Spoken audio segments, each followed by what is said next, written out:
Olive Asia पेश करता है दुनिया तिब का नायाब शाहकार ऑलिव एप्पल साइडर, जो जैतून, सेब और कुदरती अज्जा से तैयार किया गया नायाब साइडर है। इस्तेमाल कीजिए, सेहतमंद रहिए और सैकड़ों बीमारियों से छुटकारा हासिल कीजिए। हाई ब्लड प्रेशर, कोलेस्ट्रॉल, चर्बी, मैदे की तेजाबियत, दिल की जलन, गैस, कब्ज, बदहजमी, अल्सर, शुगर, जोड़ों का दर्द, मोटापा, बवासीर, यूरिक एसिड, ज़हनी और असाबी दबाव, तवानाई, कुव्वत मुदाफिया, बुढ़ापे के बेवक्त असरात के लिए इंतहाई सेहत बख्श है। कैल्शियम, मैग्नीशियम, जिंक और विटामिन B12 की दस्तयाबी में मदद करता है। Olive Apple cider.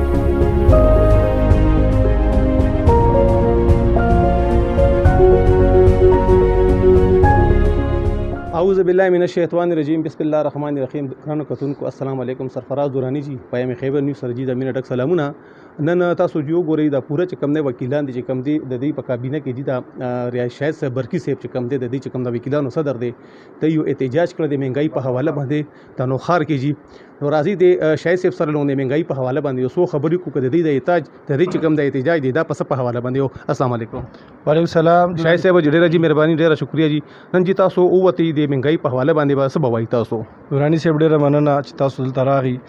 د ټولو ناول خو زمونږ نن د احتجاج چې کم دی دا د های کورټ د انسټرکشن د لاندې په پورا صوبه خیبر پښتونخوا کې نن په هر یو ډسټریکټ بار کې په هر تحصیل بار کې او په هر های کورټ بار اسوسییشن کې دا وشو زمونږ جنرال باډي میټینګز وشو د دې نه بعد مونږ پروسیشن وکړو مونږ احتجاج وکړو بار روډز ته ووتو څنګه چې تاسو وکتو ګرانی والے سره به زه خبر وکم زما خیال دی چې کتون کې یا دلته چې کم موجوده خلک دي نو د هر یو باشنده د هر یو پاکستانی سټیزن د ګرانۍ حوالې سره د دې ته چې په کم تناظر کې کتل دي هغه زما په خیال د انسان ژوند تیریدل د یو پاکستانی ژوند تیریدل په دې خوره باندې دا نن سبا چې کم دی دا ناممکنه شوه. تاسو وکتو چې هر هفته یو مینی بجټ په صورت کې حکومت د ګرانۍ او بم په خلکو راغورځي او دا پرونه بل ورځ چې کم بم راغورځول شوی دی زه به دې ته یو مینی اټم بم ویم ځکه چې حکومت ته همیشه چې کله د پټرولو د ګرانۍ سمریزي نو حکومت کوشش کوي په هغې کې د خلکو د مفادو دپاره چې کو فرض که 5 روپۍ سمري لاړه شي نو هغه 2 روپۍ یا 1 روپۍ یا 1.5 روپۍ پټرول ګران کی دا په ډومبي ځای چې کم دی تاسو وکتو چې سمري د 50 روپو تلي وه د ګرانۍ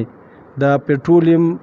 د ډپارټمنټ طرف نه د پټرولیم د محکمې طرف نه او حکومت چې کم دی د 50 روپو په ځای 11 روپۍ پټرول ګران کو دغه رنګي ډیزل چې کم دی د هغې سمري د 6 روپو تلي وه هغې 14 روپۍ ګران کو نو موږ دا نه پوهېږو چې د حکومت دلته کې دا د عوامو ناست دی او که دا حکومت د IMF چې کم خلک ټاکلي دي ځکه چې دا څومره ایجنډه ده همدا مطالبې دا د دینه مخکې هم حکومتونو ته به دا کېدی دی به دا وینا وه چې تاسو پټرول ګران کړي تاسو چې کم دی نو ډومestic بجلی ګران نه کړي تاسو ډومestic ګیس ګران کړي تاسو کوکینګ آیل ګران کړي تاسو غوړي ګران کړي تاسو بجلی ګران نه کړي دا مطالبې به یې تم کېدی خو هغه حکومتونو چې کم دی نو هغوی د عوامو احساس کړی او هغوی هغې باندې هرې طریقې سره چې هغوی مینج کړی نو هغوی د خلکو دپاره د خلکو مفادو دپاره هغه ګراني په خپلې طریقې باندې کنټرول کړي وه. دا واحد حکومت راغو چې دوی ته متعلقه ډپارټمنټ یا متحده ښې ورځې توقع کول چې کم دی دا د خلکو د بس نه